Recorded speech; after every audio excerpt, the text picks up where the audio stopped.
लगा दो आग पानी में, जवानी उसे कहते हैं, और छीन लो सिलेक्शन, कहानी उसे कहते हैं।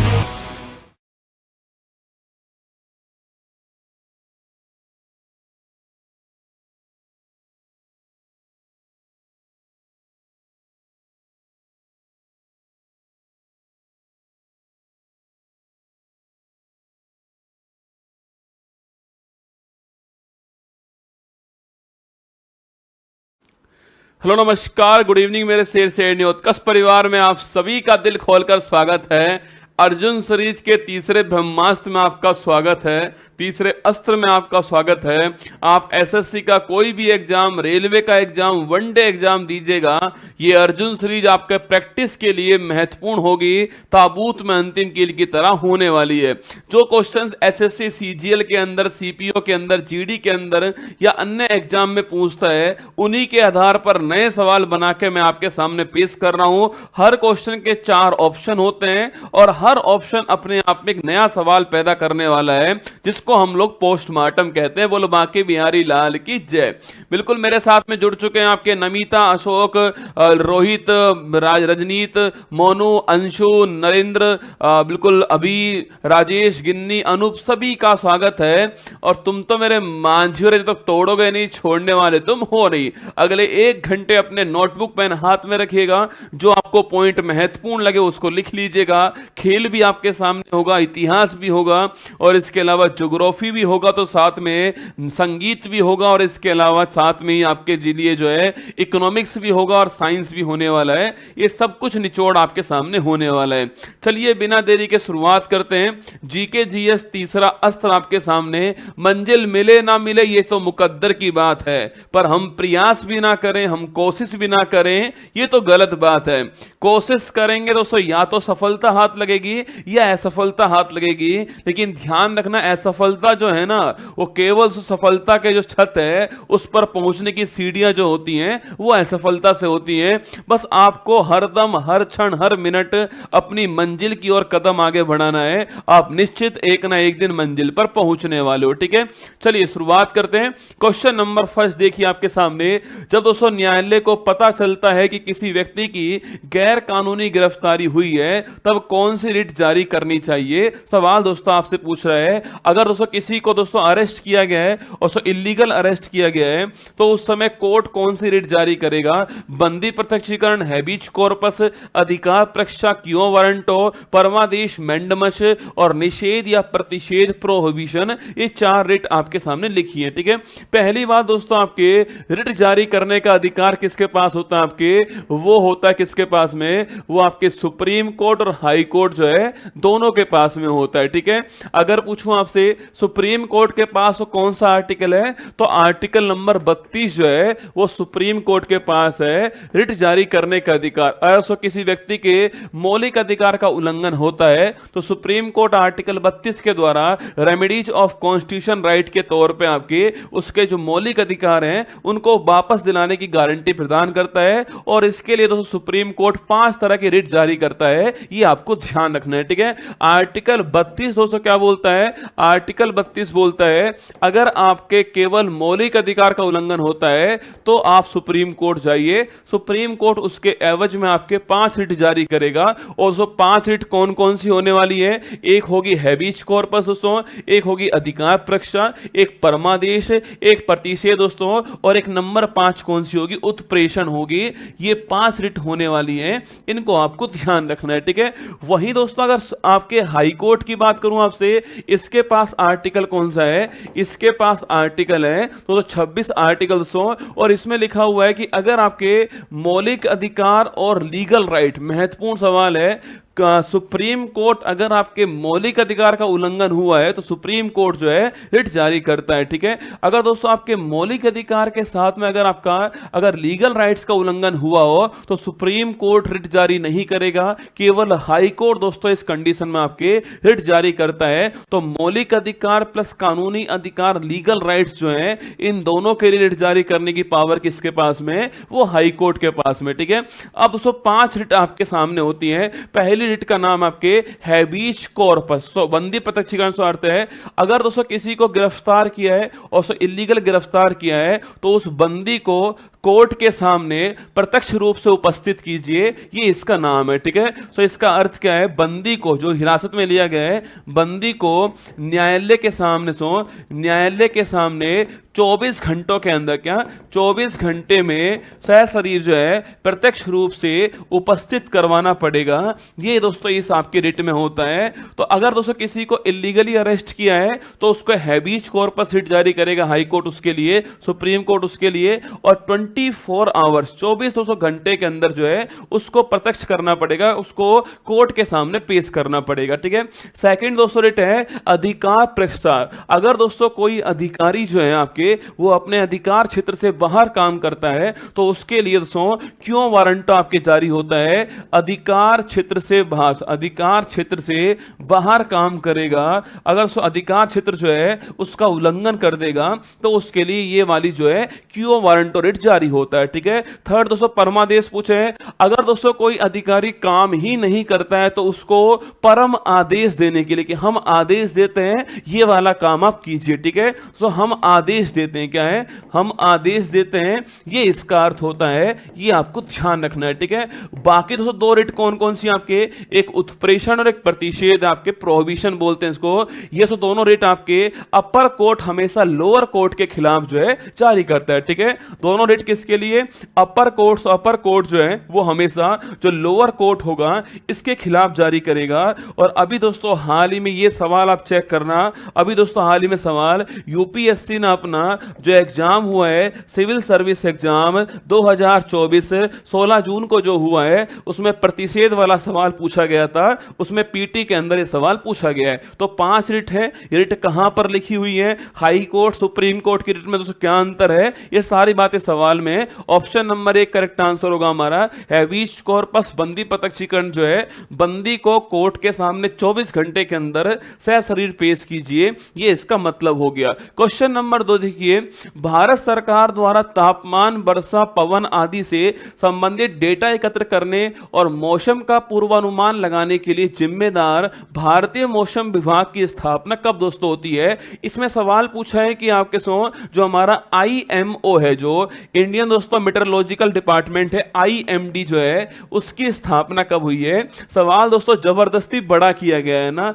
सवाल है आसान, परसों सीपीओ में जब सवाल पूछा गया तो जबरदस्ती इसको एक्सटेंड कर दिया गया है। देखो 4 दोस्तों ऑप्शन लिखे हुए हैं यहां पर, 1958, 1861, 1931 और 1875, 4 ऑप्शन है।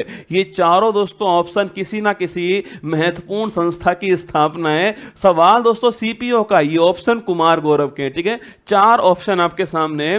फर्स्ट ऑप्शन कौन सा है, फर्स्ट दोस्तों ऑप्शन जो है वो है 1958। कौन सा 1958। और याद कीजिए 1 जनवरी 1958 पूछूं आपसे, अरे तो किसकी स्थापना होती है, डीआरडीओ जो है इसकी स्थापना होती है, आप जानते हो। और इसके पहले हेड कौन थे आपके, दौलत कोठारी जो है, ये इसके पहले हेड थे, याद कीजिए।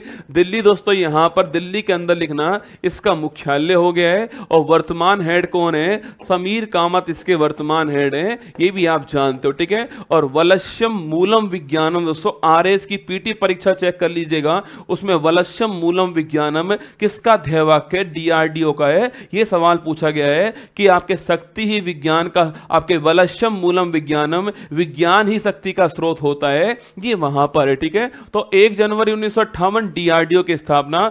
ऑप्शन सेकंड पूछूं आपसे 1861 दोस्तों पूछे आपसे, याद कीजिए आर्कियोलॉजिकल सर्वे ऑफ इंडिया जो है इसकी स्थापना होती है। और संस्थापक कौन, इसके संस्थापक थे कनिंगम साहब। कौन सा, अलेक्जेंडर कनिंगम साहब जो है ये इसके फाउंडर थे। और मिनिस्ट्री ऑफ कल्चर जो है इसके अधीन काम करता है, नोट कीजिएगा। ठीक है, तो 1861 भारत के अंदर आर्कियोलॉजिकल सर्वे ऑफ इंडिया की स्थापना होती है और कनिंगम साहब इसके अध्यक्ष थे और मिनिस्ट्री ऑफ कल्चर के अधीन ये काम करता है। ठीक है, थर्ड दोस्तों पूछूं आपसे, थर्ड नाम देखिए 1931। इस संस्था के बारे में कौन मुझे बताने वाला है, कमेंट बॉक्स में छापिए। इस सन के अंदर एक महत्वपूर्ण संस्था की स्थापना होती है, इकोनॉमिक संबंधित संस्था है, आपको बताना संस्था कौन सी। ठीक है, 4 दोस्तों ऑप्शन कौन सा है, 1875 लिखना। सवाल पूछा है हमसे आईएमडी दोस्तों, जो भारतीय मौसम विज्ञान है, इसकी स्थापना कब होती है दोस्तों, इसकी स्थापना जो है 15 जनवरी 1875 को इसकी स्थापना होती है, आपको ध्यान रखना है, ठीक है। इसका मुख्यालय कहां दोस्तों? इसका मुख्यालय जो है दिल्ली के अंदर इसका मुख्यालय छापिएगा।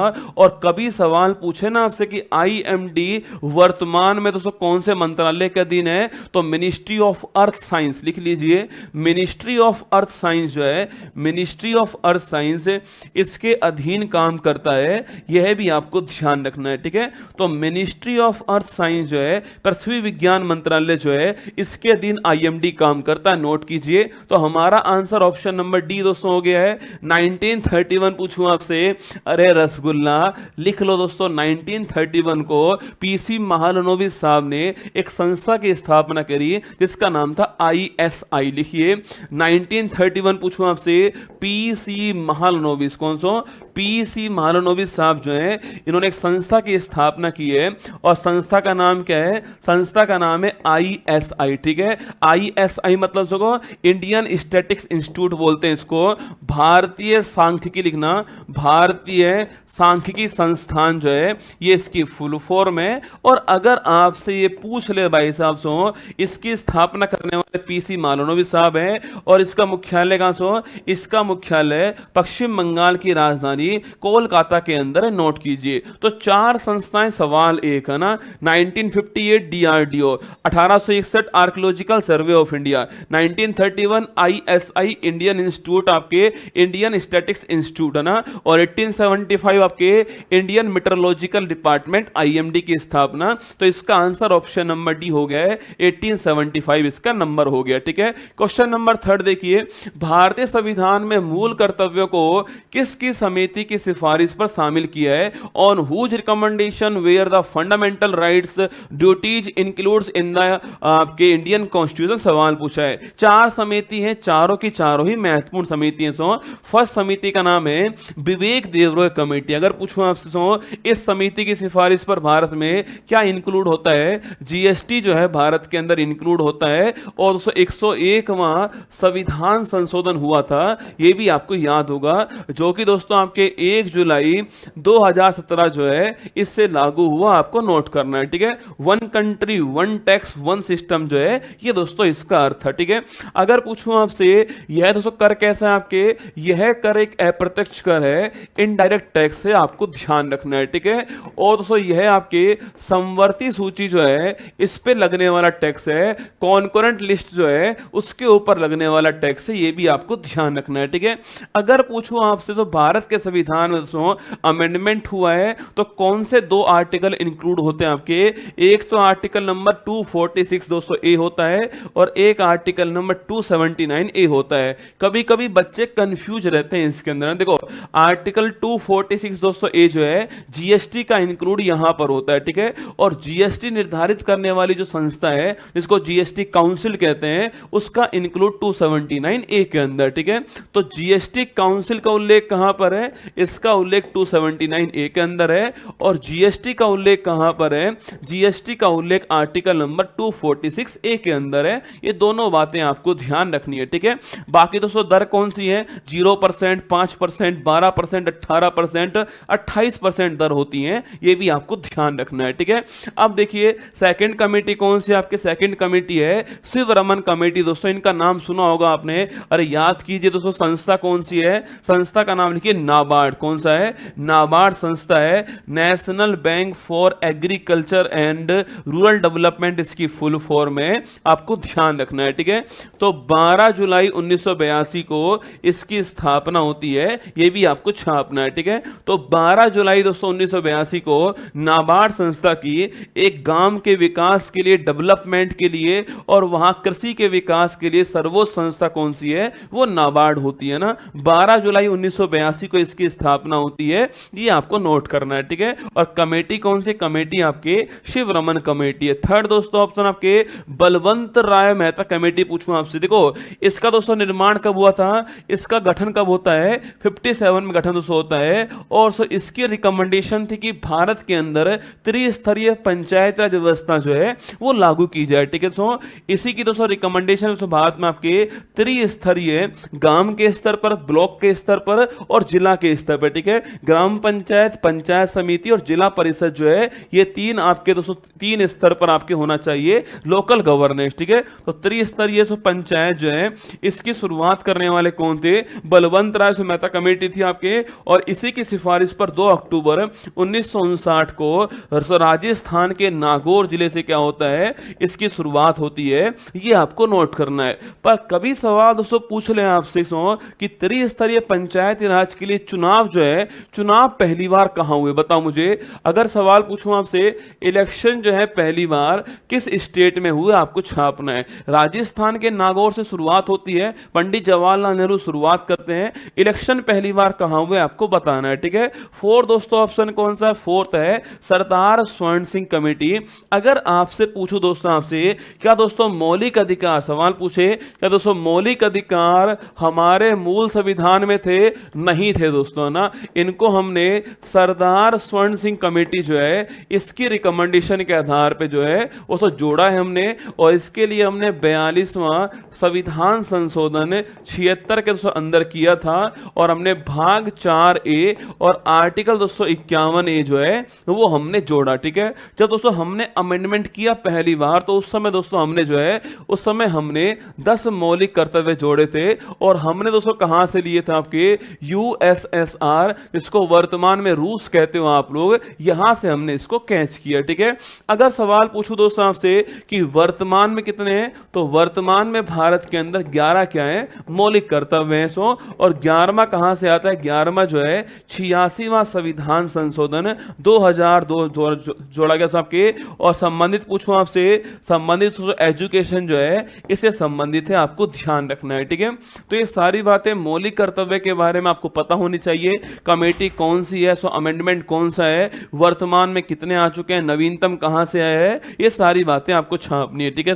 तो आंध्र प्रदेश, ठीक बात लिखिएगा, राजस्थान में चुनाव नहीं हुए पहली बार, आंध्र प्रदेश जो स्टेट था ना, चुनाव पहली बार यहां पर हुए। और मेरा दोस्तों रिमोट टपक गया भाई साहब सवाल के ऊपर, मतलब सवाल एग्जाम में आने वाला सवाल है, थोड़ा ध्यान से देखिए सवाल को ना, चारों ऑप्शन आपको ढंग से देखना है, ठीक है। तो आंसर हमारा option number D correct answer हो गया है, सरदार स्वर्ण सिंह समिति आपका ठीक आंसर है। क्वेश्चन नंबर नेक्स्ट देखिए, 1784 में हाइड्रोजन और ऑक्सीजन के साथ दोस्तों अपने प्रयोग की मदद से जल की संरचना की खोज करने वाला कौन था? इन 1784 आपके who discover the composition of water with the help of इस experiment with hydrogen and oxygen पूछ रहा है। रॉडजन, हेनरी कैवेंडिश, सोरेंसन और रॉबर्ट ब्राउन, चारों ही ऑप्शन एग्जाम के हिसाब से महत्वपूर्ण दोस्तों ऑप्शन है। पहला ऑप्शन रॉडजन, कौन सा? पहला दोस्तों ऑप्शन रॉडजन है। रॉडजन का नाम आपने सुना होगा दोस्तों आपके कि विश्व के अंदर जो एक्सरे जो है ना, इसकी खोज करने वाला कौन? रॉडजन था। और दोस्तों इसी खोज के लिए 1901 का पहला फिजिक्स का नोबेल पुरस्कार जो है रॉडजन को मिला है, ठीक है सर। 1901 का पहला, 1901 का फर्स्ट आपके फिजिक्स जो है इसका नोबेल पुरस्कार किसको मिला है? इसका नोबेल पुरस्कार जो है रॉडजन को मिला है। ये भी शायद आपको याद होगा कि फिजिक्स का पहला नोबेल प्राइज रॉडजन को एक्सरे की खोज के लिए 1901 में मिला, ठीक है। सेकंड दोस्तों ऑप्शन कौन सा है? सेकंड ऑप्शन कैवेंडिश है। शायद आपने इसका नाम सुना होगा दोस्तों आपके कि जो हाइड्रोजन है उसकी खोज करने वाले कैवेंडिश थे आपके साथ, और H+O को मिला के H2O बनाने वाले भी कौन थे? वो भी आपके कैवेंडिश साहब थे। 1784 के अंदर ये इन्होंने खोज की थी, आपको ध्यान रखना है, ठीक है। थर्ड दोस्तों ऑप्शन कौन सा है? सोरेंसन ऑप्शन है, ठीक है। अगर पूछे आपसे, अरे सोरेंसन साहब का नाम आपने सुना होगा साइंस में दोस्तों आपके, पीएच स्केल जो होता है इसकी खोज करने वाले कौन थे? सोरेंसन साहब खोज करने वाले। पीएच स्केल में 0 to 14 माप होता है, 7 आपके न्यूट्रल होता है, 7 से कम एसिड और 7 से अधिक क्या होता है? बेस होता है, ठीक है। फोर्थ दोस्तों ऑप्शन कौन सा है? Robert brown. याद करो रॉबर्ट ब्राउन का नाम कहां सुना आपने? अरे कोशिका याद कीजिए, और कोशिका दोस्तों केंद्रक मिलता है उसमें, तो केंद्रक जो होता है उसकी खोज करने वाला कौन है, उसकी खोज करने वाला रॉबर्ट ब्राउन आपको छापना है। तो केंद्रक की खोज करने वाला कौन दोस्तों, आपके रॉबर्ट ब्राउन होता है। ठीक है, देखिए दोस्तों केंद्रक जो होता है, केंद्रक जो होता है आपके, ये दोस्तों मान लीजिए कोशिका आपके सामने, सेल आपके सामने। ठीक है, इसके दोस्तों बीच में केंद्रक जो है वो यहां पर आप मान लीजिए यह केंद्रक या फिर न्यूक्लियस जो है वो यहां पर आप इसको मान लीजिए। ठीक है, अब दोस्तों इसके अंदर पूछूं आपसे, इसके दोस्तों अंदर जो है आपके आनुवांशिक पदार्थ जो है वो इसके अंदर भरा होता है। इसको हम बोलते हैं क्या, इसे हम बोलते हैं गुणसूत्र का। इसको हम बोलते हैं क्रोमोसोम बोलते हैं, गुणसूत्र कहते हैं। ठीक है, और गुणसूत्र में आपके दो चीजें होती हैं आपके, एक दोस्तों प्रोटीन होती है और दोस्तों इसके चारों ओर आपके लिपटा हुआ आपके क्या होता है, आनुवांशिक पदार्थ डीएनए होता है। ठीक है, एक प्रोटीन होती है और इस प्रोटीन के चारों ओर लिपटा हुआ जो आनुवांशिक पदार्थ है उसको हम डीएनए कहते हैं। ठीक है, कभी कभी सवाल खूब पूछता है दोस्तों, जो क्रोमोसोम गुणसूत्र होता है इसको क्रोमोसोम कहते हैं ना। तो क्रोमोसोम के अंदर कौन सी प्रोटीन होती है, हिस्टोन प्रोटीन कौन सी होती है, क्रोमोसोम के अंदर प्रोटीन का नाम क्या है, हिस्टोन प्रोटीन इसका नाम है, आपको ध्यान रखना है। ठीक है, बाकी दोस्तों आनुवांशिक पदार्थ कौन सा होता है, जो एक पीढ़ी से गुणों को अगली पीढ़ी में ट्रांसफर करता है उसको बोलते हैं आनुवांशिक पदार्थ, डीएनए होता है, deoxyribose nucleic acid. DNA RNA की बात हम अलग से सवाल में करने वाले हैं। ठीक है, तो यहां पर सवाल पूछूं आपसे, सवाल पूछ रहा है हाइड्रोजन प्लस ऑक्सीजन पूछे आपसे, Henry Cavendish option number B आपका करेक्ट आंसर हो गया, ये खोज करने वाला, डिस्कवर करने वाला। ठीक है, नेक्स्ट क्वेश्चन देखिए, the race of my life दोस्तों पुस्तक जो है किस खिलाड़ी की आत्मकथा। देखो ये माई लाइफ वाली जो पुस्तक है ना, ये एसएससी आपके बहुत बार पूछता है। मैं 4-5 दोस्तों पुस्तकें माई लाइफ की ओर लिख रहा हूं। ठीक है, देखिए दोस्तों अगर पूछे आपसे एक पुस्तक का नाम तो माई लाइफ ही है, इसके राइटर कौन छापना है। ठीक है, एक पुस्तक कौन सी है, the test of my life. क्या है, the test of my life जो है यह भी एक पुस्तक है। ठीक है, एक पुस्तक कौन सी आपके, एक पुस्तक लिखिए माई कंट्री माई लाइफ, लिखना माई कंट्री माई लाइफ जो है यह भी एक पुस्तक है। ठीक है, माई कंट्री माई लाइफ, और ये सारे सवाल एग्जाम में आ चुके हैं। ठीक है, एक क्वेश्चन है माई मिशन माई लाइफ। क्या है, माई लाइफ माई मिशन, लिखना यह भी एक पुस्तक है। तो ये माई लाइफ के बारे में 4-5 पुस्तकें आपके सामने है, 4 तो ये है और एक 5वीं कौन सी है, the race of my life. ठीक है, the race of my life पुस्तक किसकी है, मिल्खू सिंह की, ऑप्शन नंबर सी जो है Bhaag Milkha Bhaag, option number C, the race of my life पुस्तक Milkha Singh, option number C answer हो गया। ठीक है, अब दोस्तों पहला ऑप्शन देखिए, मैंने आपसे कहा देखो माई लाइफ पूछूं आपसे, बिल क्लिंटन, बिल क्लिंटन साहब जो थे आपके, जो कि दोस्तों अमेरिका के पूर्व राष्ट्रपति हैं, बिल क्लिंटन जो है, इनकी बुक का नाम क्या है, इनकी बुक का नाम है माई लाइफ,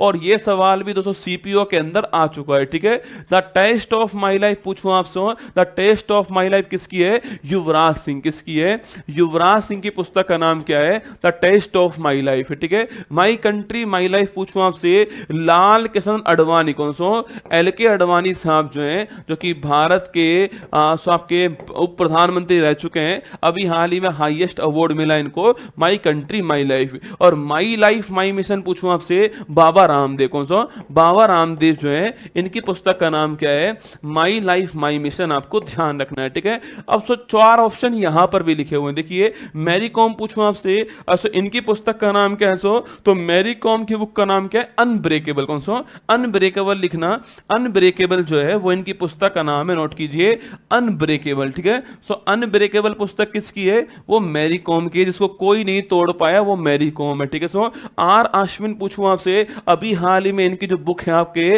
वो पब्लिश दोस्तों होती है, आई हैव द स्ट्रीट, कौन सी है, आई हैव द स्ट्रीट जो है वो इनकी पुस्तक का नाम है, आपको ध्यान रखना है। ठीक है, और इसके अलावा पूछूं आपसे, इसके अलावा देखिए मिल्खा सिंह का आंसर तो हो गया, पीटी उषा पूछे आपसे, गोल्डन गर्ल, कौन सी, गोल्डन गर्ल पुस्तक किसकी आपके, वो पुस्तक लेना पीटी उषा की है, ये भी आपको ध्यान रखना है। ठीक है, तो golden girl PT Usha, Milkha Singh की the race of my life, R Ashwin की I have the street, unbreakable Mary Kom की, my life Bill Gates Bill Clinton की, the test of my life Yuvraj Singh, my country my life LK Advani, और my life my mission Baba Ramdev. ये 4-5 question आपको note करने हैं। ठीक है, वहीं दोस्तों मिल्खा सिंह के बारे में आप एक पॉइंट नोट कीजिएगा, कभी सवाल पूछ ले आपसे कि राष्ट्रमंडल खेल पूछूं आपसे, कॉमनवेल्थ खेल जो होते हैं ना, कॉमनवेल्थ गेम्स में लिखना, कॉमनवेल्थ गेम्स में भारत के लिए लिखना, आपके भारत के लिए स्वर्ण जीतने वाला पहला भारतीय कौन, आपके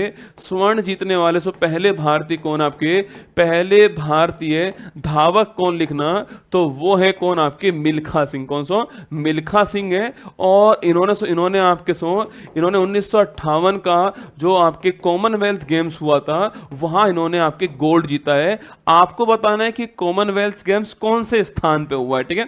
1958 के अंदर हुआ है। मिल्खा सिंह गोल्ड जीत कर लाते हैं, पहले भारतीय धावक बनते हैं गोल्ड जीतने वाले, कहां पर, कॉमनवेल्थ गेम्स के अंदर। और 400 मीटर दौड़ जो है इसमें गोल्ड जीता है। बस आपको यह बताना है कि कॉमनवेल्थ गेम जो है इसका होस्ट कौन था, आपको यह बताना है, ठीक है। तो हमारा नेक्स्ट क्वेश्चन देखिएगा, भारतीय संविधान का निम्नलिखित में से कौन सा अनुच्छेद प्रधानमंत्री और राष्ट्रपति जो है इनके 220 संबंध जो है उससे संबंधित है, ठीक है। Which of the following articles of the Indian constitution deals with the relationship between the prime minister and the president.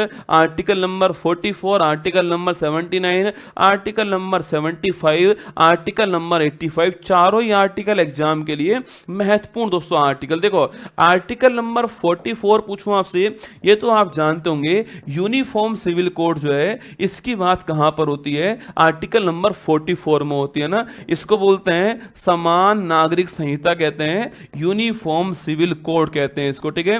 और दोस्तों इसका अर्थ क्या है आपके सो, इसका दोस्तों अर्थ ये है कि आपके सो कोई भी धर्म हो आपके, वहां दोस्तों शादी का, विवाह का, तलाक का, सो गोद लेने का, ये सारे नियम एक तरह से हो सके, उसके लिए आर्टिकल नंबर 44 में यूनिफॉर्म सिविल कोड की बात हुई है। पहला राज्य पूछूं आपसे, पहला स्टेट जिसने यूनिफॉर्म सिविल कोड आप अपने वहां पर लगाया हुआ है वो है गोवा स्टेट। पर बिल पारित करने वाला पहला स्टेट कौन सा हो चुका है, उत्तराखंड स्टेट, ठीक है। तो बिल पारित करने वाला पहला स्टेट कौन सा है, उत्तराखंड, आपको ध्यान रखना है, ठीक है। ऑप्शन नंबर सो भी आपके आर्टिकल नंबर 79 पूछूं आपसे, अरे तो संसद जो है लेना, संसद जो है इसका उल्लेख कहां पर है, आर्टिकल नंबर 79 के अंदर है। और इसमें लोकसभा शामिल है, इसमें राज्यसभा शामिल दोस्तों आपके, और इसमें राष्ट्रपति भी शामिल है, ठीक है।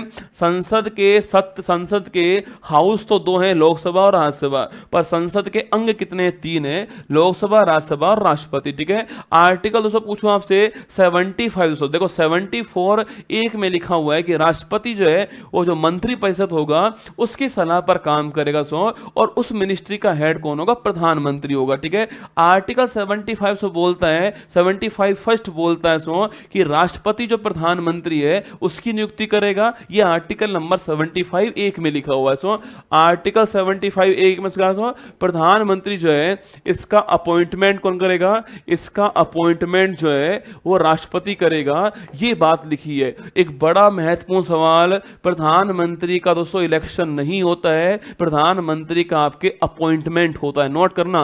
प्रधानमंत्री दोस्तों आपके जिस दल के पास बहुमत होता है उस दल का जो मेजोरिटी वाला जो दल होता है उसका जो नेता जो होता है उसको प्रधानमंत्री जो है राष्ट्रपति अपॉइंट करता है। तो पीएम का अपॉइंटमेंट राष्ट्रपति करेगा, आर्टिकल नंबर 75 एक में लिखा हुआ है। सो आर्टिकल 75 2 पूछूं आपसे, तो सब अगर पूछे आपसे मिनिस्टर जो होगा, जो मंत्री होगा, वो व्यक्तिगत रूप से क्या होगा, व्यक्तिगत रूप से राष्ट्रपति के प्रति क्या होने वाला है, रेस्पॉन्सिबल होने वाला है, ठीक है। और 75 3 पूछूं आपसे, पूरा दोस्तों जो मिनिस्ट्री जो होगी ना आपके, जो मंत्री परिषद जो होगा आपके, ये दोस्तों आपके सामूहिक रूप से ना, ये सामूहिक रूप से जो लोकसभा होगी उसके प्रति रेस्पॉन्सिबल होने वाला है। ये तीनों ही आर्टिकल आपके एग्जाम के लिए महत्वपूर्ण बन सकते हैं, 75 1, 75 2, 75 3, ठीक है। वही दोस्तों इसका आंसर क्या है, देखो प्रधानमंत्री और राष्ट्रपति के बीच में आर्टिकल कौन सा है, 75 आर्टिकल हो गया ना।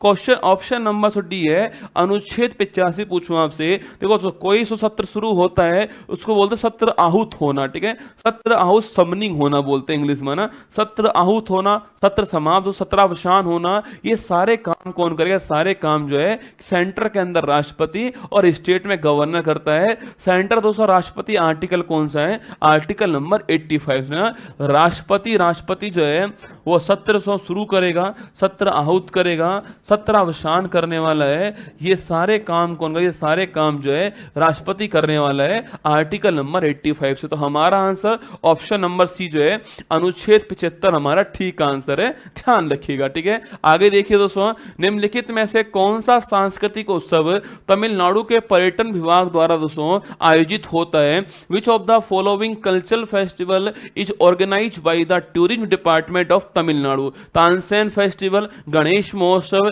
नाट्यांजलि महोत्सव दोस्तों, और ऑप्शन नंबर डी लिखना आपके निशा गांधी महोत्सव। सवाल दोस्तों महत्वपूर्ण सवाल है। साउथ इंडिया और नॉर्थ ईस्ट इंडिया के जो फेस्टिवल होते हैं अधिकतर एग्जाम में पूछता है। देखो यहां सवाल से पूछ रहा है आपके, देखो ऑप्शन नंबर 1 है तानसेन फेस्टिवल। कहां दोस्तों होता है ये मध्य प्रदेश जो ग्वालियर डिस्ट्रिक्ट है वहां पर तानसेन फेस्टिवल होता है, तानसेन जी की याद में होता है। ठीक है, तो मध्य प्रदेश ग्वालियर डिस्ट्रिक्ट के अंदर तानसेन फेस्टिवल दोस्तों आयोजित होता है ना। गणेश फेस्टिवल पूछूं आपसे, सो महाराष्ट्र के अंदर होता है सो, और शुरू करने वाले कौन थे? बाल गंगाधर तिलक जो है शुरू से करने वाले गणेश फेस्टिवल। और कौन सा है? गणेश फेस्टिवल आपके शिवाजी महोत्सव जो है, इन दोनों की शुरुआत करने वाले कौन थे? तिलक साहब थे। आपको नोट करना है, महाराष्ट्र के अंदर तिलक साहब ने गणेश फेस्टिवल और शिवाजी फेस्टिवल जो है इनको पॉपुलर बनाया। ठीक है, ऑप्शन नंबर सी दोस्तों बोलता है आपके नाट्यांजलि उत्सव। देखो तो नाट्यांजलि उत्सव जो है आपसे पूछे, नाट्यांजलि से उत्सव जो है, पहली बात तो यह उत्सव कौन से स्टेट का है? यह उत्सव आपके तमिलनाडु स्टेट का, आपको नोट करना है। ठीक है, तो नाट्यांजलि उत्सव कहां का है? सो तमिलनाडु स्टेट का है, नोट कीजिए। ठीक है, वहां दोस्तों एक मंदिर जिसका नाम क्या है? चिदम्बरम मंदिर उसका नाम है, वहां पर सेलिब्रेट होता है। वहां से मंदिर कौन सा आपके? चिदम्बरम मंदिर आपके यहां सेलिब्रेट होता है, आपको ध्यान रखना है। ठीक है, तमिलनाडु ट्रस्ट जो है आपकी जो पर्यटन विभाग है वो सेलिब्रेट करते हैं इसको, और चिदम्बरम मंदिर में सेलिब्रेट होता है, और तमिलनाडु का आपके फेस्टिवल्स हो, और महादेव के सम्मान आपके महादेव को समर्पित आपके फेस्टिवल है, ये भी आपको ध्यान रखना है। ठीक है, तो देखो कहां पर हुआ, कौन से मंदिर में हुआ, किस भगवान के लिए, ये मैंने कह दिया आपसे। ऑप्शन नंबर सी नाट्यांजलि उत्सव आपका ठीक आंसर है। ऑप्शन दोस्तों डी बोलता है आपके निशा गांधी महोत्सव। ये भी दोस्तों इस सवाल देखो, कभी कभी तो सवाल जो है ना, सवाल सीधा तो आपसे नहीं पूछेगा, सवाल के ऑप्शंस आपसे पूछने वाला है। आपसे पूछेगा दोस्तों निशा गांधी महोत्सव आपके किस स्टेट का है? सो तो केरल जो स्टेट है आपके, वहां जो तिरुवनंतपुरम है वहां का फेस्टिवल कौन सा? आपके निशा गांधी फेस्टिवल ना। सो केरल जो स्टेट आपके, केरल स्टेट का जो आपके तिरुवनंतपुरम जो है वहां का फेस्टिवल कौन सा है? तो वहां का फेस्टिवल छापना आप जो है निशा गांधी फेस्टिवल है, ये भी आपको ध्यान रखना है। तो हमारा answer option number C answer हो गया है, नाट्यांजलि उत्सव आपका करेक्ट आंसर, ध्यान रखिए ना। नेक्स्ट क्वेश्चन देखिए, भारतीय संविधान का दोस्तों आर्टिकल नंबर 200 जो है किस विषय से संबंधित है ना? Article 200 of the Indian constitution is related to which subject? Option number 1 राष्ट्रपति द्वारा अध्यादेश जारी करना, ऑप्शन नंबर बी विधेयकों पर राष्ट्रपति की सहमति हो, पहला ऑप्शन बोलता है आपके ऑर्डिनेंस बाय प्रेसिडेंट। ठीक है, ऑप्शन नंबर बी बोलता है आपके assent of the president, option number C ordinance by आपके गवर्नर, राज्यपाल द्वारा अध्यादेश, ऑप्शन नंबर डी बोलता है असेंट ऑफ द गवर्नर, विधेयक पर राज्यपाल की अनुमति। ये चार दोस्तों ऑप्शन देखो, फर्स्ट ऑप्शन बोलता है ordinance by governor, ordinance by president. पूछूं आपसे आर्टिकल दोस्तों 123 कौन सा है? आर्टिकल 123 जो है ये ऑर्डिनेंस बाई प्रेसिडेंट है, राष्ट्रपति द्वारा अध्यादेश है, ये आपको ध्यान रखना है। ठीक है, अगर कभी सवाल दोस्तों पूछ लूं आपसे सो अध्यादेश कानून होता है, ठीक बात दोस्तों, अध्यादेश कानून होता है। ठीक है, पर दोस्तों इसमें अंतर इस बात का सो पार्लियामेंट कोई कानून बनाती तो वो आपके कानून जो है फिक्स कानून होता है, परमानेंट कानून होता है, स्थायी कानून होता है। ठीक है, दोस्तों राष्ट्र जो आपके अध्यादेश जो कानून बनाता है वो फिक्स नहीं होता है, परमानेंट नहीं होता है, अस्थायी कानून होता है। उसको स्थायी करने के लिए, परमानेंट करने के लिए जो है उसको पार्लियामेंट से पास करना पड़ता है। तो अध्यादेश कैसा है? अध्यादेश जो है वो एक अस्थायी कानून, आपके टेम्परेरी लॉ होता है, पर कानून तो होता है ना। कभी सवाल पूछे ना आपसे कि अध्यादेश कानून है या नहीं है, तो अध्यादेश कानून तो है पर अस्थायी कानून है। इसको अगर स्थायी करना है तो जो पार्लियामेंट जो है वहां से कानून हमें पास करना पड़ता है। ओके, और अध्यादेश का अधिकतम पूछे आपसे, अध्यादेश का दोस्तों आपके अधिकतम समयावधि क्या होती है? इसकी दोस्तों अधिकतम समयावधि पूछूं आपसे, अगर ये पास नहीं हो दोस्तों तो अधिकतम कितने समय तक रह सकता है आपके? तो अधिकतम छापना 7.5 माह जो है इसकी समयावधि होती है आपको छापना, ठीक है। अधिकतम 7.5 माह जो है इसका टाइम पीरियड होता है, इसके बाद में ये अपने आप समाप्त हो जाएगा, इससे अधिक नहीं रह पाएगा, ठीक है। ऑप्शन नंबर बी देखिए, असेंट्स ऑन बिल बाय प्रेसिडेंट, ठीक है। विधेयक पर तो राष्ट्रपति जो है उसकी अनुमति, ठीक है। यह लिख रहा है आर्टिकल दोस्तों कौन सा? आपके आर्टिकल 111 के अंदर लिखा हुआ है। सो कोई दोस्तों बिल लोकसभा से पास हुआ, अपर हाउस लोअर हाउस से पास दोस्तों होता है, उसके बाद राष्ट्रपति के पास पहुंचता है। अब दोस्तों वो उस बिल पर साइन कर दे, और दोस्तों बिल पर साइन नहीं करें, आपके पॉकेट वीटो कर दे दोस्तों आपके, या रिकंसिडरेशन के लिए भेज दे, ये सारे ऑप्शन उसके पास होते हैं, ठीक है। और ये सारे ऑप्शन कहां पर? सो आर्टिकल 111 के ऊपर है। अगर उसने साइन कर दिया तो वो बिल जो है क्या बन जाएगा? एक्ट बन जाएगा, अधिनियम बन जाएगा, ठीक है। ऑप्शन नंबर सी दोस्तों, जो पावर राष्ट्रपति के पास अध्यादेश की आर्टिकल 123 में है, वही पावर दोस्तों राज्यपाल के पास में आर्टिकल नंबर 213 के पास में, आर्टिकल 213 के अंदर है राज्यपाल के पास में, ठीक है। ऑप्शन दोस्तों डी पूछूं आपसे, विधेयक पर राज्यपाल की अनुमति पूछूं आपसे, ये दोस्तों कौन सा आपके? ये दोस्तों आर्टिकल कौन सा? आपके आर्टिकल नंबर 200 आर्टिकल आपको छापना है, ठीक है। आर्टिकल 200 के अंदर विधेयक पर राज्यपाल की अनुमति वाली पावर, जो पावर दोस्तों 111 के अंदर है, वही पावर दोस्तों यहां पर आर्टिकल 200 के अंदर आपको नोट करना है, ठीक है। वहीं दोस्तों कोई दोस्तों बिल ऐसा हो जिससे हाई कोर्ट की पावर सीमित दोस्तों होती हो, तो उस बिल को दोस्तों राज्यपाल जो है राष्ट्रपति के लिए आरक्षित करता है, और ये बात आर्टिकल नंबर 201 में लिख रही है। आप भी इस बात को मेरे साथ नोट कीजिएगा दोस्तों, आर्टिकल नंबर 201 छापना, राज्यपाल द्वारा राष्ट्रपति के लिए लिखना, राष्ट्रपति के लिए आरक्षित विधेयक जो है, आरक्षित विषय जो है, उसका जिक्र दोस्तों यहां पर है, ये भी आपको ध्यान रखना है, ठीक है। और दोस्तों यहां पर लिखा हुआ है सो हाई कोर्ट की पावर जो होती है आपके, अगर दोस्तों वो सीमित होती हैं तो ये यहां पर आपके बिल कहां जाएगा? बिल आपके राष्ट्रपति के पास जाने वाला है, ठीक है। सेकंड दोस्तों आपके नेशनल इंटरेस्ट की बात हो, राष्ट्रीय हित का मुद्दा हो, तो भी बिल कहां जाएगा? तो भी बिल आपका जो है राष्ट्रपति के पास जाने वाला। तो आर्टिकल नंबर 201 में भी आपको ये बात ध्यान रखनी है, ठीक है। आगे बढ़िए, नेक्स्ट क्वेश्चन आपके सामने, आप तो बस दिल भेजते रहा करो, अर्जुन सीरीज को सच में दोस्तों अर्जुन बनाने का काम मेरा होगा। जितना प्रयास मैं इसमें करूंगा ना, यकीन मानना उतना ही एसएससी एग्जाम के अंदर कांपने वाला है। ये सारे टाइप के सवाल जो करवा रहा हूं ना आपको, कहीं ना कहीं आगे 3-4 महीने जो एग्जाम होने वाले हैं ना, वहां आपको निश्चित काम आएंगे, ठीक है। देखिए नेक्स्ट क्वेश्चन दोस्तों, मगध साम्राज्य पर शासन करने वाले राजवंश का सही क्रम क्या है, ठीक है। What is the correct order of dynasty that rules the Magadha empire? आपके सामने ऑप्शन नंबर 1 हर्यक, मौर्यक, शिशुनाग, नंद वंश, ठीक है। Option number B Haryanka, Shishunaga, Nanda, Maurya वंश। Option number C Shishunaga, Maurya, Nanda, Haryanka वंश। Option number D Maurya, Nanda, Shishunaga, Haryanka वंश। 4 दोस्तों ऑप्शन आपके सामने, ठीक है। जब भी दोस्तों मगध की बात हो ना दोस्तों आपके, जब भी दोस्तों मगध की बात हो आपके, तो आप लिख लीजिए दोस्तों आपके, मगध दोस्तों मगध की बात हो तो हंसना मत, ठीक है। सो मगध दोस्तों मगध की बात हो तो आप लोग हंसना मत, ठीक है। जब भी दोस्तों मगध की बात हो तो आप लोग हंसना मत, क्योंकि दोस्तों मगध आपके बहुत पावरफुल आपके साम्राज्य रहा हुआ है, ठीक है। तो आपको हंसना नहीं है, ठीक है फॉर लिखिए, है फॉर हर्यक वंश। कौन सा है? फॉर आपका हर्यक वंश। तो पहला वंश कौन सा हो गया है?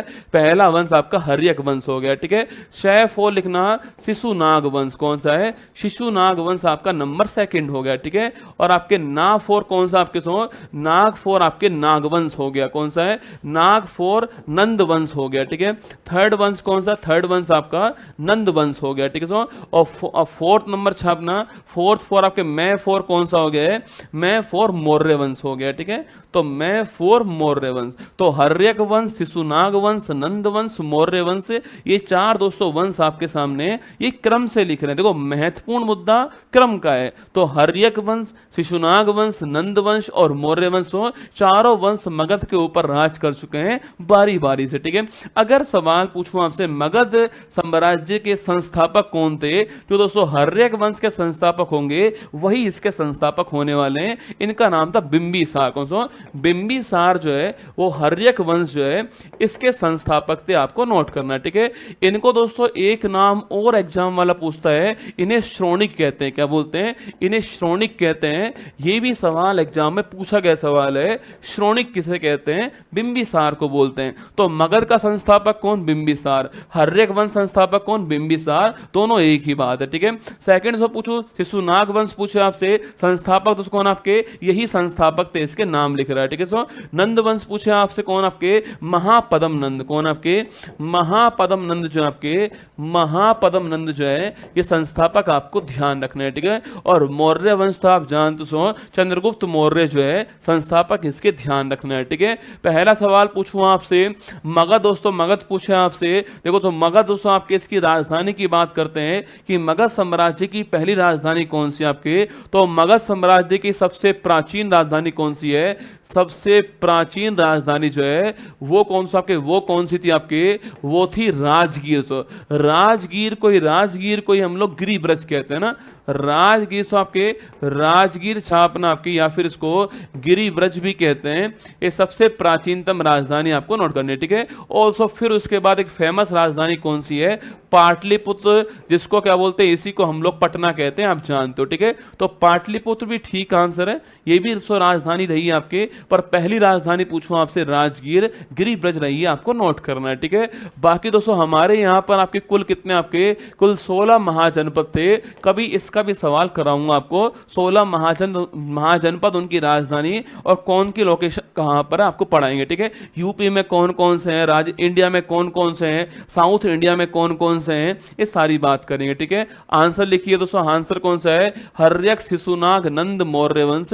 Option number B correct answer हो गया, ध्यान रखिए, है ना। आगे बढ़िए, नेक्स्ट क्वेश्चन आपके लिए, निम्नलिखित में से किसने फ्री इंडिया लीजन की स्थापना की? देखो अब सवाल दोस्तों, नया सवाल आ गया ना आपके सामने, और ये सवाल एसएससी ने अपने एग्जाम में, एसएससी सीजीएल 2023 के अंदर ये सवाल पूछा उसने कि फ्री दोस्तों इंडिया लीजन जो है इसके संस्थापक कौन? देखो अगर दोस्तों पूछे आपसे, इसके दोस्तों स्थान पर एक और नाम आ सकता है आपके, और वो कौन सा? वो है आपके टाइगर लीजन। ठीक है, देखो इसको फ्री इंडिया लीजन बोल दो आपके सो, इसी को क्या बोलते हैं? इसी को टाइगर लीजन बोलते हैं। सो टाइगर लीजन बोलते हैं। इसी को दोस्तों बाद में आजाद हिंद फौज भी कहा गया। ठीक है, इसी को बाद में आजाद हिंद फौज भी कहा जाएगा। ठीक है, तो फ्री इंडिया लीजन दोस्तों, टाइगर लीजन एक ही बात है।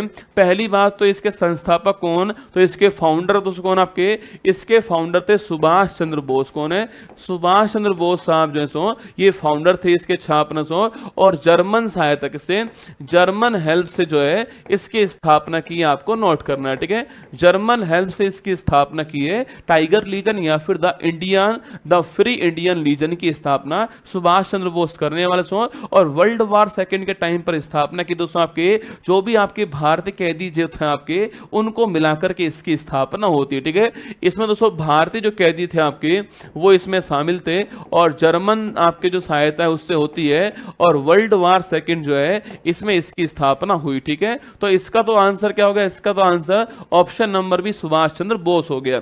अच्छा, अगर आपसे पूछूं सुभाष चंद्र बोस जो है इनका जन्म दिवस कब आता है आपके? 23 जनवरी को आता है, आप जानते हो, पराक्रम दिवस के रूप में बनाते हैं, ये भी आप जानते हो। ठीक है, अगर दोस्तों पूछे आपसे कि भाई साहब, अगर पूछूं आपसे इसके अलावा, देखो फॉरवर्ड ब्लॉक की स्थापना करने वाले कौन थे? तो फॉरवर्ड ब्लॉक की स्थापना करने वाले 1939 के अंदर सुभाष चंद्र बोस थे। ठीक है, अगर पूछूं दोस्तों आपसे कि, अगर पूछे बुक का नाम पूछूं आपसे लिखना, इंडियन स्ट्रगल बुक पुस्तक किसकी है? तो इंडियन स्ट्रगल पुस्तक जो है ये भी सुभाष चंद्र बोस की है। दिल्ली चलो का नारा देने वाले कौन? सुभाष चंद्र बोस थे, ये सारी बात जानते हो। ठीक है, 23 जनवरी फॉरवर्ड ब्लॉक, इंडियन स्ट्रगल छापना, और हरिपुरा अधिवेशन पूछे आपसे, हरिपुरा अधिवेशन जो है इसके अध्यक्ष कौन छापना, 1938 के अंदर इसके अध्यक्ष सुभाष चंद्र बोस थे। ठीक है, ऑप्शन दोस्तों एक बोल रहे हैं डॉक्टर भीमराव अंबेडकर, इनकी संस्था का नाम क्या है, उसका नाम था लिखना आपके बहिष्कृत हितकारिणी सभा। कौन सा, बहिष्कृत हितकारिणी सभा पूछूं आपसे, इसके फाउंडर कौन लिखना, इसके फाउंडर थे डॉक्टर भीमराव अंबेडकर। बहिष्कृत दोस्तों हितकारिणी सभा 1924, कभी कभी सन भी पूछता है ना, तो 1924 में बहिष्कृत हितकारिणी सभा के संस्थापक कौन थे, अंबेडकर साहब थे, ये आपको नोट करना है। ठीक है, सुभाष चंद्र बोस पूछूं आपसे, forward bloc, free India legion, tiger legion, दोस्तों आपके ये सारे आपके सुभाष चंद्र बोस है ना। चित्तरंजन दास, आपके जितने भी एग्जाम होते हैं ना आपके मॉडर्न हिस्ट्री में, आपके दो क्वेश्चन तो पक्का मानना आप, गदर पार्टी और स्वराज पार्टी। ठीक है, तो पूछूं आपसे स्वराज पार्टी की स्थापना करने वाले कौन, 1923 के अंदर CR दास जो है आपके, वो स्वराज पार्टी की स्थापना करने वाले, ये भी आपको छापना सो। इन्होंने कहा था कि भाई सड़क पर लड़ने की बजाय संसद के अंदर लड़ाई लड़ेंगे, ये इनका अध्यय था, ये इनका वाक्य था। ठीक है, लाला हरदयाल पूछूं आपसे, 1913 पूछे आपसे, 1913 छापना सो आपके, लाला हरदयाल ने गदर पार्टी की स्थापना की थी, और कहां स्थापना होती है इसकी, सैन फ्रांसिस्को USA के अंदर स्थापना होती है, ये भी आपको छापना है। ठीक है, सवाल दोस्तों एक था सवाल आपके, पर इस एक सवाल में हर एग्जाम का सवाल आपको निश्चित मिलने वाला है। ठीक है, ये CGL का सवाल यहाँ से आपके, ये CPO, GD, MTS, रेलवे, जो भी एग्जाम, यूपी पुलिस का एग्जाम हो, कोई भी एग्जाम हो, इसमें से निश्चित आपको सवाल मिल ही जाएगा, आराम से देख लीजिएगा। ऑप्शन नंबर भी सुभाष चंद्र बोस जो है ये इसका ठीक आंसर है। चलिए आगे बढ़ते हैं, नेक्स्ट क्वेश्चन आपके सामने, 2841 मीटर ऊंची पाउना पर्वत श्रेणी जो है उसको किस राज्य के अंदर, देखो जब मैंने पहला आपके अर्जुन एपिसोड फर्स्ट पढ़ाया था तो कुछ लोगों ने कहा कि सर थोड़ा और लेवल बढ़ाओ। ठीक है, आज थर्ड दोस्तों एपिसोड है, और शायद आप महसूस कर रहे होंगे कि आपका लेवल जो है थोड़ा अप होता जा रहा है। ये पाउना पर्वत श्रेणी सो एग्जाम के अलावा आपको शायद किसी किताब में मिलती हो ना, ये पाउना पर्वत श्रेणी एग्जाम में आने के बाद में लोग इसको सर्च कर रहे हैं कहां पर स्थित है, तो क्यों ना दोस्तों हम इसके संबंधित जो आसपास और हैं उनको भी पढ़ ले सवाल के अंदर। तो लिखिए पाउना पर्वत श्रेणी पूछूं आपसे, स्टेट कौन सा दोस्तों, स्टेट कौन सा है, स्टेट आपका नागालैंड को सा, सो नागालैंड जो स्टेट है आपके, सो वहां पर आपके माउंट पाउना, सो माउंट पाउना जो है वहां पर दोस्तों आपके छापना, इसलिए आपके नागालैंड की हाईएस्ट पीक कौन सी है, सो नागालैंड की जो हाईएस्ट पीक है वो है माउंट सारामती। कौन सी है, माउंट सारामती छापना, ये नागालैंड की हाईएस्ट पीक है, आपको नोट करना है। ठीक है, तो माउंट पाउना, माउंट सारामती कहां पर सो, नागालैंड के अंदर, आपको ध्यान रखना है। ठीक है, अच्छा नागालैंड की बात करूं आपसे, 1 दिसंबर 1963 आपके इसकी स्थापना की स्टेट के रूप में होती है भारत में, ये आपको छापना सो, और इसीलिए 1 दिसंबर की तारीख को यहां पर जो है हॉर्नबिल फेस्टिवल हम बनाते हैं, ये भी आपको याद होगा दोस्तों। आपके लंबी चोंच वाला एक आपके पक्षी होता है हॉर्नबिल, उसके नाम पर नाम है, इसको फेस्टिवल ऑफ फेस्टिवल भी कहते हैं, त्योहारों का त्योहार भी कहते हैं, उसके 10 दिन चलने वाला है फेस्टिवल है। ठीक है, अगर सवाल से पूछूं आपसे कि 2011 जनसंख्या के अंदर भारत का एकमात्र राज्य जहां पर ग्रोथ रेट आपके बढ़ने की बजाय कम होती है, नेगेटिव ग्रोथ रेट लिखना, नेगेटिव ग्रोथ रेट वाला, नेगेटिव ग्रोथ रेट वाला भारत का एकमात्र स्टेट कौन सा है 2011 सेंसस के अंदर आपके, वो एकमात्र स्टेट नागालैंड है, ये भी बात आपको ध्यान रखनी है। ठीक है, यहां दोस्तों पूछूं आपसे, देखो यहां की राजधानी कोहिमा है, आप जानते हो, पर यहां का सबसे बड़ा शहर कौन सा है, सबसे बड़ा शहर छापना सो आपके वो है दीमापुर। कौन सा है, सबसे बड़ा शहर दीमापुर है, ये भी आपको ध्यान रखना है। ठीक है, राजधानी कोहिमा है पर सबसे बड़ा शहर कौन सा है, दीमापुर, आपको ध्यान रखना है। ठीक है, हमारा दोस्तों आंसर क्या है, हमारा आंसर ऑप्शन नंबर बी जो है नागालैंड आपका ठीक आंसर है। वहीं दोस्तों ऑप्शन नंबर 1 आपके अरुणाचल प्रदेश बोल रहा है, अरे याद कीजिए नामचा बर्मा, दोस्तों पूछूं आपसे, नामचा बर्मा पर्वत जो है वो कहां पर, वो कहां पर आपके, ये पर्वत दोस्तों आपके अरुणाचल प्रदेश के अंदर है, और सो ये वही पर्वत है जहां से ब्रह्मपुत्र नदी टकराकर दोस्तों कहां पर आपके भारत के अंदर आती है, ये वही पर्वत है नामचा बर्मा पर्वत। ठीक है, ठीक है सो। अगर पूछूं आपसे बृहद हिमालय जो है आपके सो, उस बृहद हिमालय का जो पूर्वी छोर है वो कौन सा है, वो नामसा वर्मा पर्वत आपको नोट करना है, ठीक है। कहां पर आपकी स्टेट कौन सा है, स्टेट आपका अरुणाचल प्रदेश हो गया, ठीक है। सेकंड पूछे आपसे मेघालय आपके, अरे याद करो गारो लिखना, गारो खासी जयंतिया कौन है, गारो खासी जयंतिया जो है ये पहाड़ी कहां पर है, ये पहाड़ी आपकी मेघालय के अंदर, ठीक है। अगला सवाल से पूछो आपसे, सिक्किम पूछे आपसे, सिक्किम छापना सो कंचनजंगा जो आपके माउंट कंचनजंगा छापना ये सिक्किम के अंदर है। और सो कंचनजंगा पूछा आपसे, इसकी लंबाई कितनी है आपके सो, अरे कंचनजंगा की लंबाई छाप के बताओ मुझे, इसकी हाइट कितनी है ये आपको बताना है, ठीक है। हमारा answer Nagaland, option number B जो है करेक्ट दोस्तों, आंसर जो है नागालैंड हो गया, ध्यान रखिए ना। आगे देखिए, जनजातीय जनसंख्या 2011 के आधार पर उस विकल्प की पहचान कीजिए जो निम्नलिखित राज्यों को अवरोही क्रम दोस्तों आपके डिसेंडिंग ऑर्डर में जमाने पर आएगा, घटते हुए क्रम में जमाने पर आएगा। सवाल आपसे ये पूछा है, और जनजातीय जनसंख्या जो है ट्राइबल जो पॉपुलेशन है उसकी दोस्तों बात करता है। देखो अगर सवाल पूछूं आपसे 2011 सेंसस का सवाल पूछा आपसे, देखो सेंसस का सवाल तो आता ही है हर एग्जाम के अंदर, पर उसमें दोस्तों ट्राइबल जो जनसंख्या है ये सवाल थोड़ा अच्छा लेवल का सवाल पूछता है। बाकी सवाल ये पूछता है जनघनत्व कहां पर सर्वाधिक है, कितना है, लिटरेसी कहां सर्वाधिक है, महिला कहां, पुरुष कहां, या फिर आपके सेक्स रेशो कहां पर है, चाइल्ड सेक्स रेशो कहां पर है, पॉपुलेशन कहां अधिक कहां, हम ये सवाल पूछता है, जो नॉर्मली सवाल ये आता है, ठीक है। ट्राइबल पॉपुलेशन की बात पूछे तो आपकी सवाल थोड़ा अच्छा लेवल का बन जाता है आपके। देखो पहली बात पूछूं आपसे सो, पहली बात आपके सो, कितनी जनजाति जनसंख्या जो है वो भारत के अंदर इस सेंसस में थी आपके, ये आपको ध्यान रखना है, ठीक है। तो सो यहां पर आपके 10.43 करोड़ के आसपास जो है ट्राइबल पॉपुलेशन थी, आपको ध्यान रखे 10.43 करोड़ पूछा आपसे, इतना दोस्तों हमारे यहां पर ट्राइबल पॉपुलेशन कितनी थी आपके 2011 के अंदर से आपके, उस समय से पॉपुलेशन जो कुल पॉपुलेशन है आपके उसका लगभग 8.6% आपके ट्राइबल थी, ठीक है। तो 8.6% आपके 8.6% ऑफ कुल जनसंख्या जो है वो कितनी है, वो ट्राइबल पॉपुलेशन थी भारत के अंदर, ये आपको ध्यान रखना है, ठीक है। तो 10.43 करोड़ जनसंख्या दोस्तों, जो कि कुल का कितना आपके टोटल ओवरऑल का 8.6% हो गया। सवाल पूछूं आपसे सर्वाधिक दोस्तों किस स्टेट में आपके, तो सर्वाधिक छापना मैक्सिमम किस स्टेट में आपके, तो मैक्सिमम आपके नंबर के रूप में मध्य प्रदेश पहले स्थान पर, महाराष्ट्र दूसरे स्थान पर, और ओडिशा जो है वो तीसरे स्थान पर नंबर के हिसाब से, ठीक है।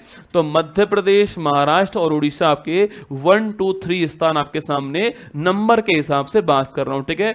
वही दोस्तों परसेंट पूछूं आपसे, परसेंट कहां पर सो, परसेंट में स्टेट कौन सा है, परसेंट में स्टेट छापना मिजोरम स्टेट सो, परसेंट में स्टेट कौन सा है, तो मिजोरम स्टेट छापना सो, मतलब यहां की जो कुल पॉपुलेशन आपके उसका दोस्तों लगभग 94% क्या है आपके ट्राइबल पॉपुलेशन है मिजोरम के अंदर। तो परसेंट में स्टेट में मिजोरम आपके टॉप पर, ठीक है। अगर सवाल सो पूछूं आपसे कि भाई कहां पर सो, कहां पर एसटी पॉपुलेशन है ही नहीं शून्य, तो सो पंजाब, हरियाणा, दिल्ली और आपके पुडुचेरी जो है यहां पर एसटी पॉपुलेशन नहीं है। सुनिए के सवाल पूछे आपसे एसटी पॉपुलेशन कहां से कहां पर आपके शून्य लिखना आपके, तो शून्य कहां पर लिखना आपके, ये सब पंजाब हरियाणा के अंदर लिखना, इसके अलावा दिल्ली के अंदर आपके, और पुडुचेरी जो है यहां पर लिखना आपके, यहां पर जो है एसटी पॉपुलेशन शून्य है, पंजाब हरियाणा दिल्ली पुडुचेरी आपको नोट करना है, ठीक है। अच्छा दोस्तों सवाल पूछूं आपसे, मिजोरम स्टेट में सर्वाधिक हो गया परसेंट के हिसाब से, अच्छा बताओ परसेंट के हिसाब से मिनिमम कहां से, परसेंट के हिसाब से मिनिमम कहां पर है ये आपको बताना है। सवाल पूछा हमसे कि अवरोही क्रम पूछा, डिसेंडिंग ऑर्डर पूछा है, घटता हुआ क्रम पूछा है, ठीक है। तो मध्य प्रदेश पहले स्थान पर आएगा, मध्य प्रदेश पहले स्थान पर आएगा, महाराष्ट्र दूसरे पर आएगा, ओडिशा तीसरे पर आएगा। तो 1 2 3 ऑप्शन नंबर सी जो है करेक्ट आंसर हो गया, मध्य प्रदेश महाराष्ट्र। देखो कितना महत्वपूर्ण सवाल दोस्तों आपके सामने, पॉपुलेशन अधिकतम कहां पर है, कहां पर शून्य है, कहां परसेंट में मैक्सिमम दोस्तों आपके, और न्यून उत्तर प्रदेश में आपके 0.6% ना, उत्तर प्रदेश लिखना आपके यहाँ 0.6% है परसेंट के हिसाब से, ठीक है। चलिए आगे बढ़ते हैं। स्टार्च का रासायनिक परीक्षण करने के लिए निम्नलिखित में से दोस्तों किस विलयन का उपयोग करते हैं? सवाल का लेवल देखिए और एक लाइक तो बनता है क्लास को यार। मतलब ये जो मैंने सवाल दोस्तों बनाए ना आपके लिए, देखो सवाल दोस्तों बनाना टफ नहीं है, पर उस एक सवाल में 4 ऑप्शन बना देना ये अपने आप में क्या है दोस्तों, टैलेंट मानिए, मेहनत मानिए आप। मतलब सवाल टफ, सवाल तो बड़ा आसान दोस्तों, सवाल का एक आंसर होगा, सवाल तो कहीं भी मिल जाएगा, पर चारों ऑप्शन आपके काम आ जाए वो मेरा उद्देश्य है, ठीक है। देखो सवाल पूछा है which of the following solution is used to chemically test starch, ठीक है। Sulphur, bromine, fluorine, iodine. तो आपके 4 सॉल्यूशन लिखे हुए हैं, ठीक है। देखो कोई दोस्तों कोई खाद्य पदार्थ है आपके, कोई दोस्तों ईडेबल आपके फूड है, उसमें स्टार्च है या नहीं दोस्तों, इसको चेक करने के लिए आयोडीन सॉल्यूशन का यूज करते हैं। अगर दोस्तों इसको डालने के बाद उसका फूड का रंग जो है वो नीला काला हो जाता है, मतलब उसके अंदर स्टार्च है, ठीक है। तो पहली बात पूछूं आपसे, सॉल्यूशन कौन सा आपके, वो सॉल्यूशन आपका आयोडीन सॉल्यूशन है आपके सो। और दोस्तों इसको डालने के बाद आपके रंग जो आपके फूड का जो रंग है वो कैसा हो जाता है, नीला काला दोस्तों हो जाए अगर, तो आप मान लीजिए उसमें क्या है तो मान लीजिए उसमें स्टार्च जो है वो उपलब्ध है, आपको ध्यान रखना है, ठीक है। तो इस सवाल का आंसर क्या है, सवाल का आंसर तो ऑप्शन नंबर डी दोस्तों करेक्ट आंसर हो गया है। आयोडीन सॉल्यूशन से टेस्ट होगा केमिकली कि उसमें स्टार्च है या नहीं, वो दोस्तों टेस्ट आपका हो जाएगा, रंग उसका नीला काला हो जाएगा। देखो यहां दोस्तों पहला ऑप्शन है सल्फर, कौन सा, सल्फर पहला ऑप्शन है। सवाल पूछे आपसे कि जो रबड़ जो होता है, इस रबड़ का वल्कनीकरण करने के लिए ना आपके, रबड़ का दोस्तों वल्कनीकरण करने के लिए सल्फर का यूज करते हैं, आपको ध्यान है, ठीक है। तो रबड़ का दोस्तों वल्कनीकरण आपके, सल्फर मतलब गंधक भी होता है ना, सल्फर मतलब गंधक भी होता है छापना, तो रबड़ के वल्कनीकरण के लिए सल्फर का यूज होता है, ठीक है। सेकंड पूछूं आपसे, ब्रोमीन पूछे आपसे, तो ब्रोमीन क्या आपके, ब्रोमीन लिखना कमरे के तापमान, कमरे के तापमान पर कमरे के तापमान पर लिखिए, कमरे के तापमान पर लिक्विड अवस्था में मिलने वाला अधातु कौन सा आपके, वो ब्रोमीन है, ये भी आपको छापना, ठीक है। नॉन मेटल की बात कर रहे हैं ना। और थर्ड फ्लोरीन पूछूं आपसे, सर्वाधिक पूछे आपसे, सर्वाधिक लेना, सर्वाधिक इलेक्ट्रॉन बंधुता पूछे आपसे, किस आपके तत्व की होती है छापना, वो होती है किसकी, आपके फ्लोरीन की होती है, ये भी आपको ध्यान है, ठीक है। तो मैक्सिमम दोस्तों इलेक्ट्रो नेगेटिविटी वाला एलिमेंट कौन सा है, फ्लोरीन है, छाप लीजिए। तो चारों ऑप्शन काम के हो गए, हमारा आंसर आयोडीन सॉल्यूशन आपके ऑप्शन नंबर डी हमारा करेक्ट आंसर, आपको ध्यान रखना है, ठीक है। नेक्स्ट देखिए, एकल के लिए, सिंगल के लिए बैडमिंटन कोर्ट की चौड़ाई कितनी होती है। देखो मैंने आपको पिछले क्लास के अंदर मैंने हॉकी पढ़ाया दोस्तों ना, इस क्लास में मैंने आपको बैडमिंटन पढ़ा दिया है। बैडमिंटन, हॉकी, क्रिकेट, फुटबॉल, ये सवाल एग्जाम वाला पूछता है कि इसकी जो कोर्ट जो होता है, जो फील्ड जो होता है, उसकी चौड़ाई लंबाई कितनी होती है। देखो पहली बात बैडमिंटन खेल जो है इसके फील्ड का नाम क्या इसके फील्ड का नाम होता है कोर्ट का। कोर्ट जो है इसके फील्ड का नाम होता है, आपको नोट करना है, ठीक है। बैडमिंटन कोर्ट पर खेलते हैं, ठीक है।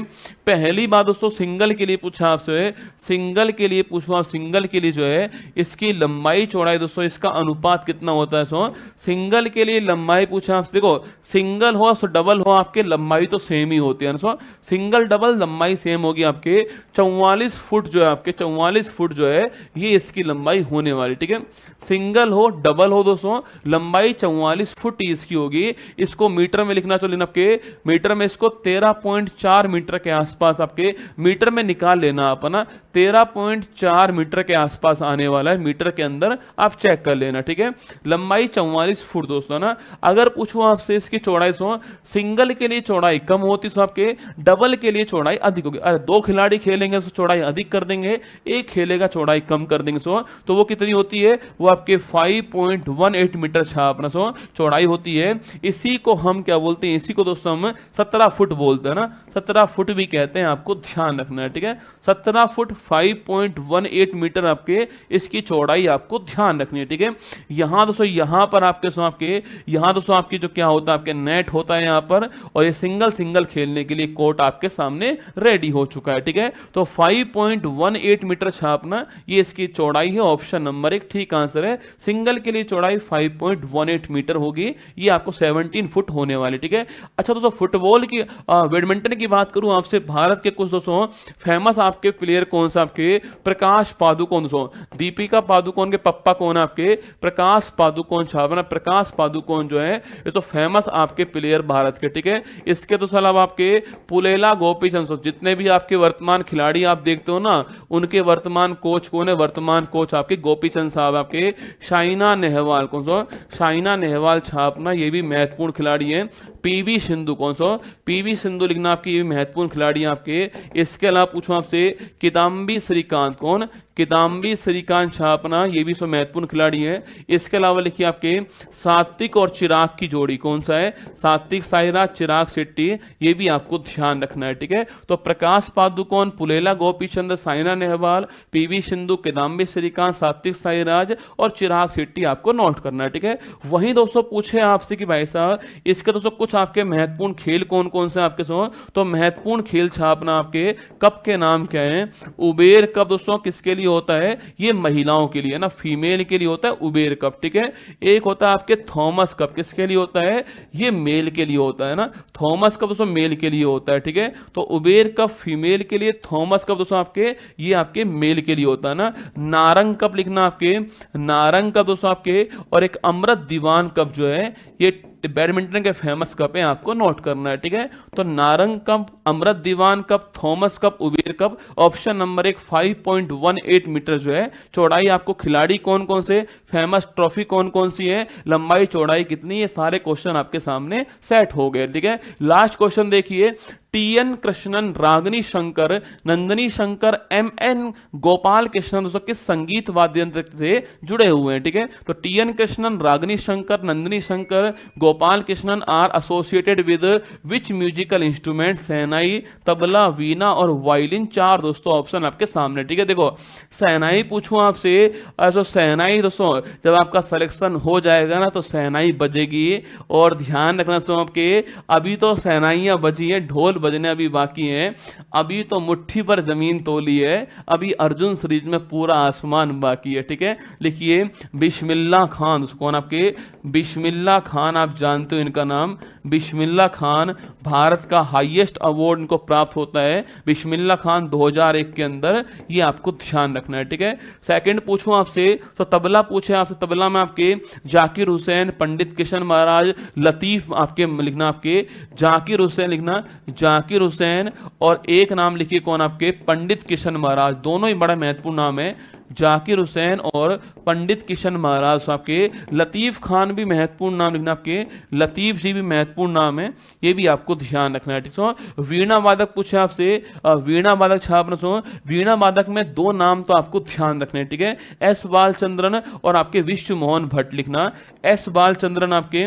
एस बालचंद्रन और विश्व मोहन भट्ट जो है, विश्व मोहन भट्ट, ये 2 नाम आपको ध्यान रखने हैं वीणा वादक के अंदर, ठीक है। तो एस बालचंद्रन और विश्व मोहन भट्ट वीणा वादक आपको नोट करना है, और वायलिन के एग्जाम्पल तो हो गए कृष्णन, रागिनी शंकर, नंदिनी शंकर, गोपाल कृष्णन, वायलिन के हो गए। Option number D correct answer हो गया है। ये आपके 4 महत्वपूर्ण इंस्ट्रूमेंट और उनके वादक आपके सामने, ठीक है।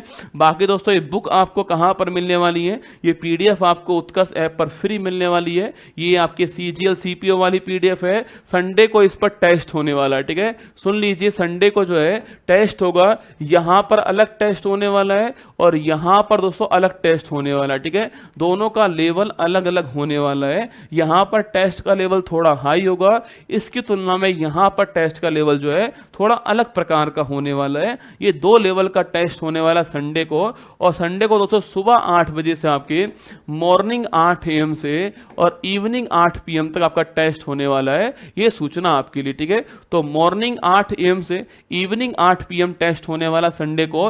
मंडे को फिर मैं अर्जुन सीरीज में आपसे मिलने वाला हूं। और एक सूचना दोस्तों और आपके लिए है कि अगर आपको लगता है कि आपको जनवरी, फरवरी, मार्च, अप्रैल, मई, जून इन सब की करंट अफेयर्स चाहिए, इसके अलावा एशियन गेम्स हैं और आपके सो बजट है, हमारे राम सर साइट हमारी आपके नेशनल पार्क दोस्तों, इसके अलावा 18वीं लोकसभा मोदी कैबिनेट 3.0, आईपीएल, खेल रत्न पुरस्कार सम्मान सूचकांक, राष्ट्रीय अंतर्राष्ट्रीय खेल, ये सब दोस्तों अलग अलग चाहिए आपको। तो ये बुक जो है, जो मेरी 1 जुलाई को आने वाली है, इसको आज, क्योंकि आज हमारा जो बुक साल है उसको 1 साल पूरा हो चुका है, इसको आज मैं जो है इसको लॉन्च कर रहा हूं आपके सामने। सुबह दोस्तों लॉन्च किया था, पर लॉन्च करते ही आउट ऑफ स्टॉक हो चुकी थी, इसलिए मैंने दोबारा इसको स्टॉक में लेकर आया हूं और इसको लॉन्च कर रहा हूं दोस्तों। ये प्री बुकिंग ऑफर है ना, ये आपके प्री दोस्तों बुकिंग ऑफर है।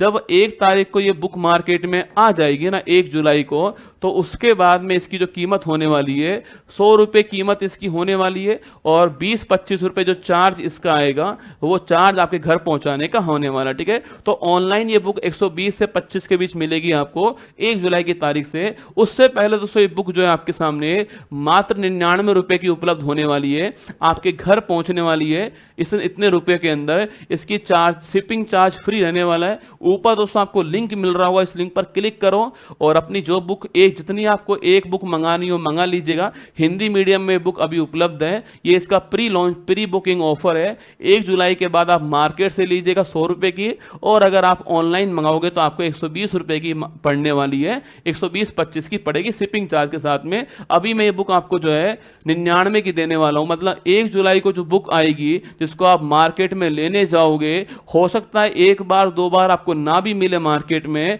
उससे 1 रुपया कम कीमत पर मैं आपके घर बुक पहुंचा रहा हूं, और सेफली बुक आपके पास में 1 जुलाई के आसपास पहुंच जाएगी। ठीक है, तो ये ऑफर आपके लिए, और जनवरी से जून तक का हर करंट का बिंदु आपको इस बुक में मिलने वाला है, और 5 करंट अफेयर्स टेस्ट जो हैं वो भी इस बुक में आपको मिलने वाले हैं। ठीक है, बाकी ये क्लास आपको कैसी लगी बताना। कम टाइम में मैंने पूरा प्रयास किया खींचने का सवालों को, हर पॉइंट को समझा दिया आपको, हर पॉइंट बोल के सुनाया है। इनको लिखने का प्रयास कीजिए आप लोग। आप इसको यूट्यूब की क्लास मत मानिए, ठीक है, आप इसको पेड क्लास मानिए। आपके लिए PYQ मैं पेड करा रहा हूं, मान लीजिए, माना कि आपने कोई फीस अदा नहीं किया है, पर आप अपना महत्वपूर्ण टाइम मुझे दे रहे हो, तो मैं आपके टाइम का सदुपयोग कर रहा हूं। बस आप भी अपने टाइम का सदुपयोग कीजिए। जहां भी पॉइंट आपको लिखने वाला लगे उसको नोट कर लीजिए कॉपी के अंदर, जिससे रिवाइज करने में आपको थोड़ी सहूलियत होगी। 15-20 एपिसोड बाद आप मुझसे ये ना कहना कि सर रिवाइज भी करवा दो ना। इससे बढ़िया आप जहां भी लगे आपको नोट करना हो नोट कर लीजिए। और सो जीतना वही है, जीतना उसी का तय है जो अपनी गलतियों को सीखने वाला है। आज उसको कोई सवाल नहीं आता हो, मैंने पढ़ा दिया हो, तो आज के बाद उसका सवाल वो कॉपी में नोट होना चाहिए। जब भी जरूरत पड़ेगी तो वो उसको रिवाइज करता रहेगा। ठीक है, बाकी ध्यान रखना अपना। All the best. क्लास अच्छी लगी हो तो लाइक कर देना। सुबह 6 बजे करंट अफेयर्स मैदान से एपिसोड में मिलूंगा आपसे। आप किसी भी तैयारी को कर रहे हो, आप उस क्लास को ले लीजिए। आपको उसके अलावा GK GS करंट अफेयर्स में कुछ भी पढ़ना नहीं पड़ेगा, ये मेरा वादा रहा। अर्जुन सीरीज तो आपके रिवीजन के लिए बनाई गई सीरीज है। तो संडे को टेस्ट होगा सुबह 8 बजे, सभी को टेस्ट देना है, क्योंकि टेस्ट के अंदर जो टॉप 25 आएंगे दोनों टेस्ट के अंदर, उनको ये बुक मैं फ्री उनके घर पहुंचाने वाला हूं। ये भी सूचना आपके लिए। ठीक है, जय हिंद, थैंक यू।